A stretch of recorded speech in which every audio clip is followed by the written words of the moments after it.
Hi, I'm Catherine Llewellyn, the host of the podcast. You can find out all about Truth and Transcendence on truthandtranscendence.com. And you can find out all about me on beingspace.world, where you will find my online coaching offering, as well as my UK-based workshops. The Freedom of Spirit workshop for liberation and empowerment, the Pellower Radical Shift in Consciousness workshop for spiritual expansion, and transformational coaching for exploring the mind-body-spirit connection on the expansive path. You can also support the podcast by actually making a donation. I hope you enjoy the show. Welcome to Truth and Transcendence. You can find all our episodes on truthandtranscendence.com. So today I'm going to talk about poverty consciousness. I used this term the other day in a conversation in a forum online, and I got called a spiritual narcissist for using this particular term. And the person who was really infuriated by me using this term explained to me I shouldn't have used the term, because what I was saying by it, in their opinion, was that I do not recognize that some people are in a state of actual practical poverty, not enough money to live on, not enough money for taking care of their family, and literally suffering because of this. And they thought that's what I meant when I mentioned poverty consciousness. And this struck me as a very, very interesting thing to have occurred. Because, of course, that wasn't what I meant. Obviously, what I meant was sometimes we have what you might call a lack, an emphasis on lack, whereby we have a belief system that says there isn't enough to go round, that we don't have enough, we can't have enough, we're in danger of not having enough. And that particular mindset or mental structure, if you like, or belief system can occur regardless of how physically and tangibly wealthy we might be. There are people who live on very, very little, who are very, very content and not full of fear. There are people who are extremely wealthy in terms of fiat currency and other assets in this world, who are full of fear or terror about not having enough, or loss, tangible loss, material loss. So I'm not talking about actual state of financial poverty or wealth. I'm talking about a particular mindset, particular belief system or set of structures in our psychology. So this idea that there is lack, actually, I think very often comes from a couple of places. So one place it comes from is an overemphasis on the material world, an overemphasis on the idea that something that's material and outside of us is what will make us safe, secure, happy, nourished, fulfilled, and have a sense of meaning. And that therefore we need a certain amount of that, a certain quantity of that, in order for everything to work. And that's very much a Western world approach. Whereas the more Eastern philosophies tend to focus more on the idea of inner wealth, inner plenty and abundance, whereby what we have outside of us in the physical world is relatively unimportant from that point of view. Now, obviously, if we don't have enough to eat, if we don't have shelter, if we don't have warmth, then we will eventually, potentially, actually die. So that's a physical truth. The physical body requires what it requires. Although, there are stories of people who actually live on air, but don't have to eat or drink. They live on air, and they can live outside in the elements. Now, I've never come across any evidence for that, or met anybody who does that, or met anyone who knows anyone who does that. So if we put that to one side, and whether or not it's actually true or verifiable, let's just say, yes, the physical body does require certain things. But the other thing the physical body requires is emotional well-being. So regardless of the amount of physical wealth or material wealth or security that we may have, our experience of that and the degree to which we are supported by it also depends on our mentality around it. If we are in a state of stress about lack of resources or potential loss of resources, that is going to mean that the resources we do have actually do not nourish us in the way that they should be.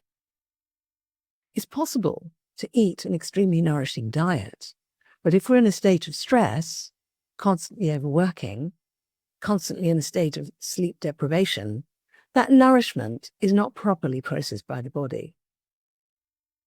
And we don't get the nourishment that we need from it. So in other words, we are actually capable of undoing the benefits of receiving what's given to us, whether it's food, light, air, love, money, companionship, all sorts of other inputs that we may have. We are capable psychologically of actually undermining the benefits of all of those things, such that we could be receiving plenty in all those areas, and yet we're miserable, we're depressed, we're terrified, because our psychological makeup and our belief systems and our states of mind are actually undermining those benefits. So when I speak about poverty consciousness, I'm talking about a state of consciousness which creates an experience of poverty, whether that's an experience of poverty in the moment or an experience of fear of poverty. And that poverty could be financial, it could be emotional, it could be all kinds of aspects of that. So the reason I'm calling this out at the moment is partly because I was stimulated to do so by the interaction on the forum, which I thought was interesting, but also because I feel like it's relevant at the moment. I don't know if you get this, where something springs up in your awareness and you could just think, oh, that's interesting, fine, and just move on. But maybe you sort of think, hold on a minute, maybe that came up because it was supposed to. Maybe I needed that to come up in this moment. Maybe I needed to be challenged on that in this moment because I needed my attention to be drawn to it more strongly, because there's something I need to do with that work, with that idea, with that content, with that material, whatever it may be. And I think for me, something that I consider is really important for all of us, particularly at the moment when so many people actually do feel challenged in terms of job security, financial security, physical wellness. People are frightened for all sorts of reasons.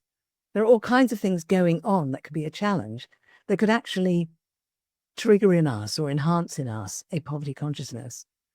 I feel it's all the more important for us to be really hyper aware about this. And I don't mean hyper vigilant. I mean just aware and conscious of ourselves in this regard. Are we tuning into the abundance that is around us and within us? And are we valuing that and having gratitude for that and building on that, using that as a strong and beautiful and wonderful foundation? Or are we focusing on the lack, the fear, the loss, the risk, all of these things which can create an imbalance within us when we over-focus on them? So do we have a poverty consciousness or do we have a wealth consciousness? And by wealth, I'm including everything, not just financial situations. So poverty consciousness, a useful thing to be aware of for ourselves or for others, because when we're not aware of it, what that breeds then is fear for us and a defensiveness. And that can actually encourage us to make choices out of that rather than for the right reason. So if you're noticing yourself thinking, oh, I haven't got enough work at the moment, or I can't seem to find the work that I want, or I've got difficulties in that sort of regard. If you find yourself thinking, right, well, I'm going to drop my prices, that will help me get more work. I'm going to reduce what I'm asking for my salary. That will make me more appealing as an employee.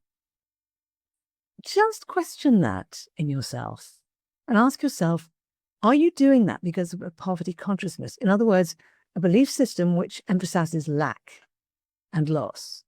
Or are you doing that because you've actually evaluated the situation consciously and you made a strategic decision that that's what you're going to do because that's what actually works for you in the current circumstances? And sometimes it's very difficult to see the difference.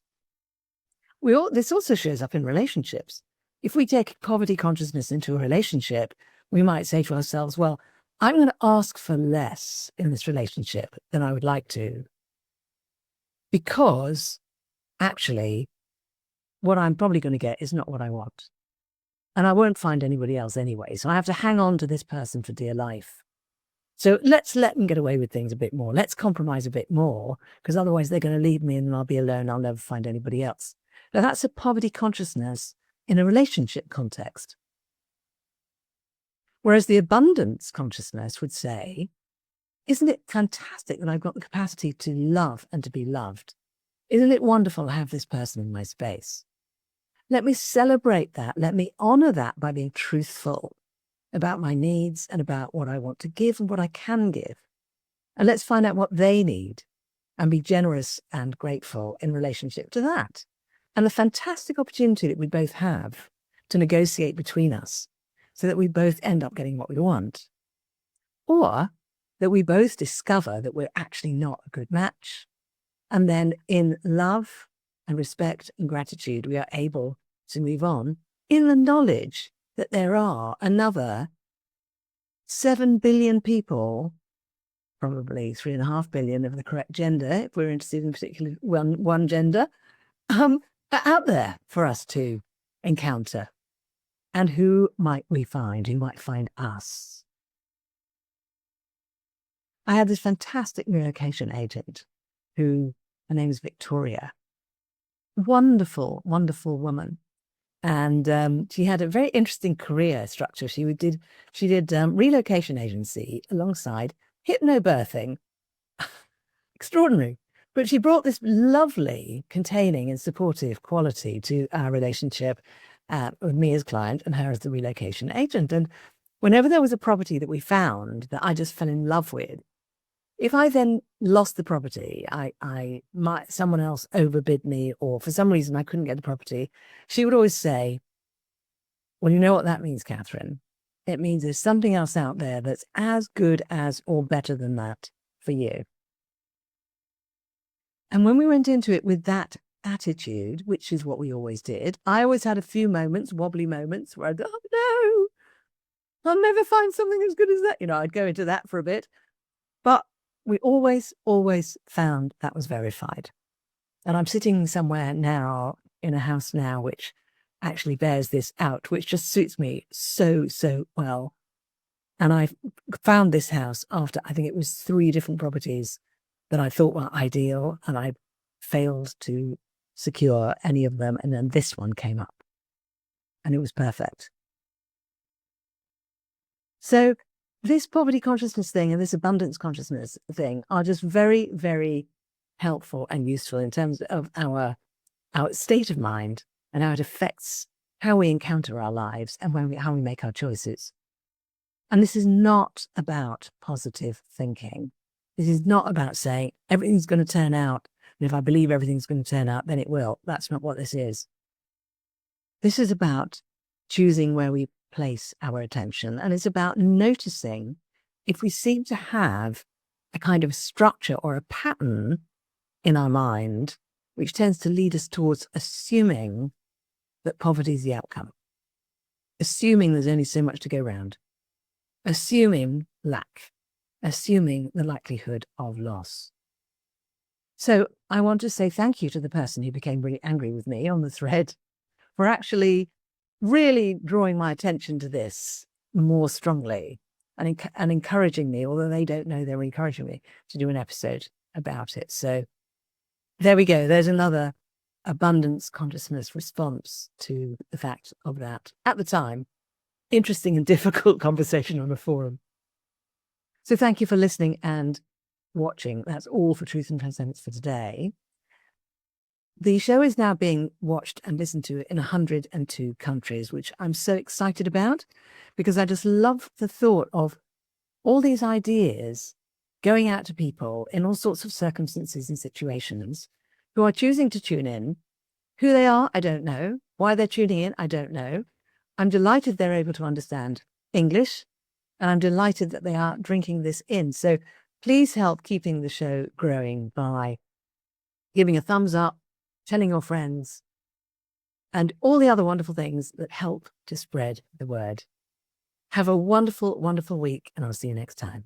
I hope you enjoyed this week's episode. It really helps if you give a thumbs up, a 5-star rating, a review, and share with your friends. If you're looking for transformational coaching or an intensive transformational weekend workshop experience, I can help with that. You can actually help the show by making a donation. Until next time, take care.